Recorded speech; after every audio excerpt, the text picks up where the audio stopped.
Hydrogen. Explained for beginners. Why green hydrogen is the fuel of the future.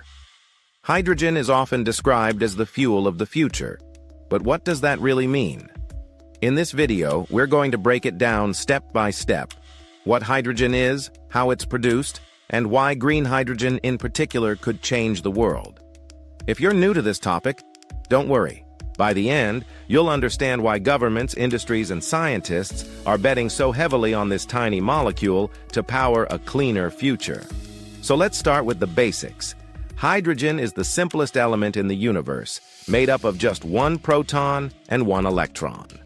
At room temperature, it's a colorless, odorless gas, and it's also the lightest element we know. But here's the catch. On Earth, hydrogen almost never exists on its own. Instead, it's locked inside compounds like water, which is H2O, or hydrocarbons such as methane. To use hydrogen as fuel, we first need to extract it. And once we do, hydrogen becomes a powerful energy carrier. It can be stored, transported, and turned into electricity through fuel cells, or even burned directly for heat. The best part? When hydrogen is used in a fuel cell, the only byproduct is water vapor. No carbon dioxide, no dirty emissions, just clean energy. Hydrogen may sound futuristic, but it actually has a long history. Scientists first identified it in the 18th century, and by the 19th century it was already being used to lift balloons and airships. In the 20th century, hydrogen became essential for making fertilizers and refining oil. And of course it became famous as rocket fuel, powering NASA's missions to space. Today, though, hydrogen is being reimagined, not just as fuel for rockets, but as a clean energy solution here on Earth. Now, when people talk about hydrogen, they often use colors to explain how it's made. Gray hydrogen is produced from natural gas without capturing the carbon emissions, which makes it the dirtiest form. Blue hydrogen is a step better. It's also made from natural gas, but with carbon capture to trap some of the emissions. Green hydrogen is the cleanest of all. It's created by splitting water into hydrogen and oxygen using renewable energy like solar and wind. That's why it's called green, because the process avoids fossil fuels altogether. So, why does green hydrogen matter so much? The truth is, electricity alone can't solve every part of the energy transition.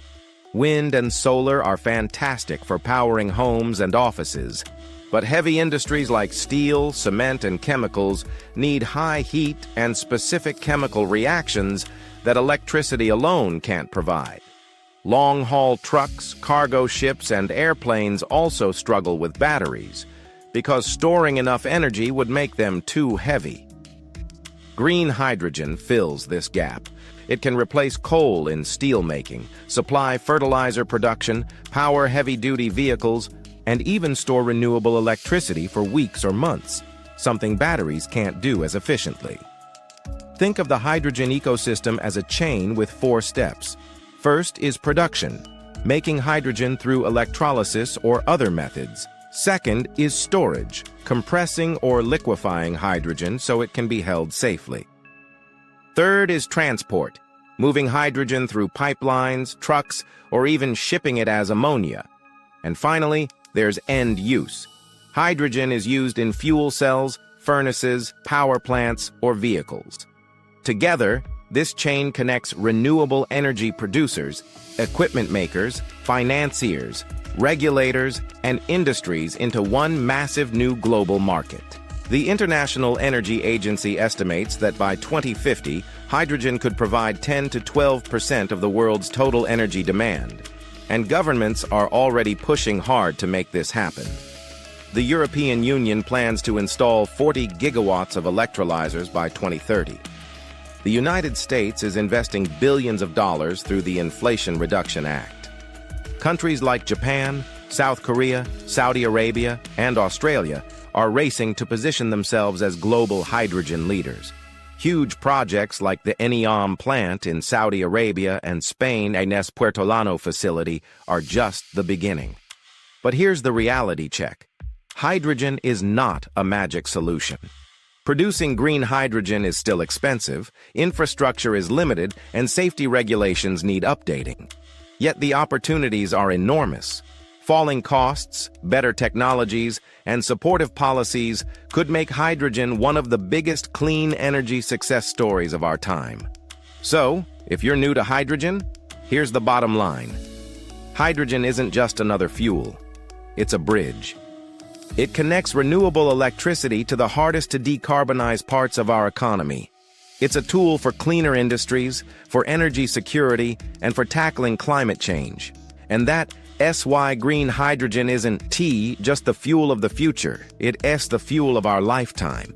If you found this introduction helpful, don't stop here. Check out our full green hydrogen project development and financing course on ReneEnergy.com, where we dive deeper into project life cycles, financing models, and real-world case studies. Make sure to like this video, subscribe for more clean energy content, and share it with anyone curious about how hydrogen will reshape our world.